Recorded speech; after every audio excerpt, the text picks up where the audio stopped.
진짜 학생부 종합 전형을 알려주는 진학 톡 톡 시작하겠습니다. 시작하겠습니다.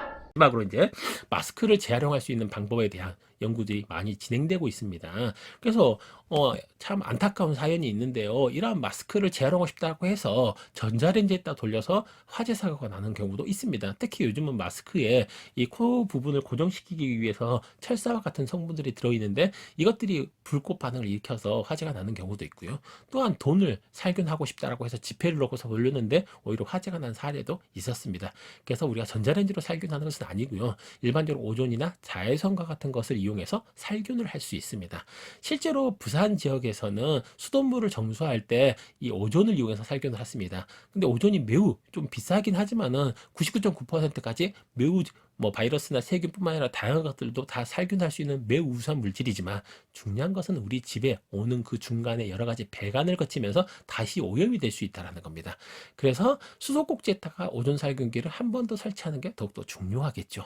그런데 이런 것들은 것보다 가장 쉽게 할 수 있는 게 증기살균이라고 하는 것이 있습니다. 그래서 이걸 이용하게 되면 훨씬 더 좋을 거라고 생각됩니다. 물론 새 것을 날마다 교체하는 게 가장 좋겠지만은 현재 마스크를 일주일에 2장 정도밖에 구매를 할 수 없는 상황 속에서는 이렇게 증기살균을 이용하는 방법도 한번 고민해 볼 필요가 있고요. 이것들은 학생들이 쉽게 탐구 보고서로서 실험을 해보고 그 결과를 얻어볼 수 있기 때문에 도전해 보면 좋지 않을까라는 생각도 듭니다.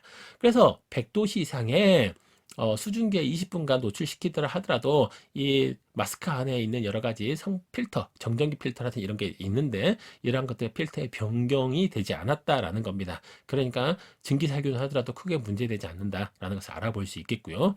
그 다음에 이걸 너무 높은 온도에서 하다 보면 사람도 잘못해서 다칠 수도 있기 때문에 60에서 65도씨 정도 되는 곳에 10분에서 15분 정도만 증기로 살균을 하게 된다고 하면 어느 정도 그런 독성 물질을 제거시킬 수 있기 때문에 재사용할 수 있다는 겁니다.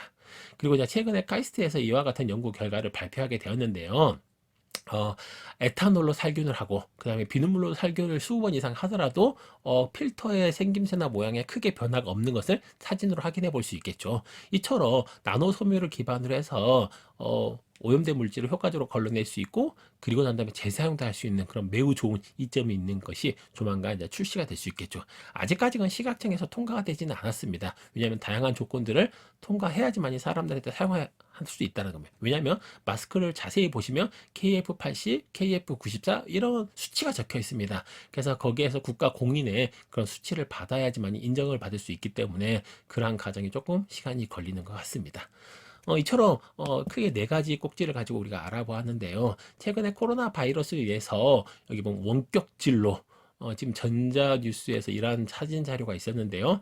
원격 진료도 우리 다른 나라에서는 이미 도입되어 있고요. 의료 진료를 받고 난 다음에 택배로 약가징도 배송되고 있는 실정이라는 겁니다. 근데 아직까지 우리나라가 그렇게 되지 않고 있는데 코로나로 인해서 다양한 분야에 이렇게 원격으로 회의를 하거나 진료를 받는 그런 시대도 조만간 오지 않을까라는 생각이 들기 때문에 이런 것들도 한번 자세히 알아보고 조사를 해보는 그런 탐구 보고서도 진행하면 좋지 않을까라는 생각이 듭니다.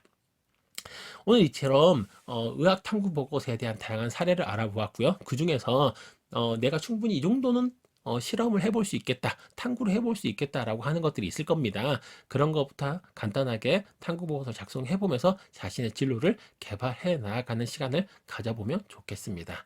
그래서 너무 거창한 것부터 시작할 필요는 없다라는 겁니다. 우리 주변에서 쉽게 할 수 있는 그런 간단한 주제부터 하는 것이 중요하고요. 정말로 이게 가능할까라고 하는 검증의 단계도 중요합니다. 특히 수학 같은 문제를 풀 때 있어서 여러 가지 유도 과정이 적혀 있는 경우도 있지만 유도 과정이 적혀 있지 않는 경우도 있습니다. 그럴 경우에는 이 유도 과정을 궁금해서 찾아보거나 알아보는 과정, 그리고 선행학습 금지법 때 학교에서는 소개가 되지 않았지만은 교과서에서는 소개가 되지 않았지만은 자기가 스스로 대학교 관련된 자료라든지 이런 것들을 찾아보면서 이러한 것 때문에 이렇게 되는구나 라는 것을 깨닫고 그러한 내용을 갖다가 보고서로 작성하는 것도 큰 의미가 있을 거라고 생각됩니다. 이처럼 작은 경험을 성공하면 보다 어렵고 힘든 것도 충분히 해낼 수 있는 자신감을 가질 수 있기 때문에 지금부터라도 하나씩 하나씩 도전해서 작은 성공들을 이루게 된다면 나중에 보다 어려운 것들도 충분히 이겨낼 수 있고 그러면 여러분의 꿈이 더욱더 가까이 다가갈 수 있을 거라고 생각됩니다. 그렇게 해주시면 되겠고요. 그 다음 이제 특별히 학생들이 공부를 많이 할 건데요. 늦은 시간까지 또 공부하게 될 거고요. 그럴 때 가장 중요한 것이 면역력을 기르는 것입니다. 그리고 특히 고3이 되면 체력이 부족해서 제대로 공부하지 못하는 그런 불상사가 생길 수 있습니다. 그래서 평상시에 걷기라든지 이런 것들을 하면서라도 몸 관리를 잘 하시고 비타민이라든지 이런 것들도 잘 챙겨서 면역력을 길러서 본인이 원하는 그러한 꿈들을 다 이루시기를 간절히 소원하겠습니다. 오늘 이 시간까지 진학 토크, 여러분의 궁금한 내용들을 매주 화요일 그리고 목요일 날 실시간 토크를 통해서 궁금증을 해결할 수 있는 시간을 가져볼 겁니다. 그중에서 화요일 오전 10시 30분에는 생기부를 읽어보고 그 생기부에서 어떤 것들이 보완되면 좋겠다라는 것들을 알아보는 시간을 가질 것이고요. 목요일 날은 이와 같은 주제를 가지고 여러분과 같이 이야기하고 거기에 대한 궁금증을 같이 토론하는 시간을 가져보겠습니다. 구독, 좋아요로 통해서 여러분과 같이 지속적으로 만나는 시간을 가져보면 좋겠습니다. 감사합니다.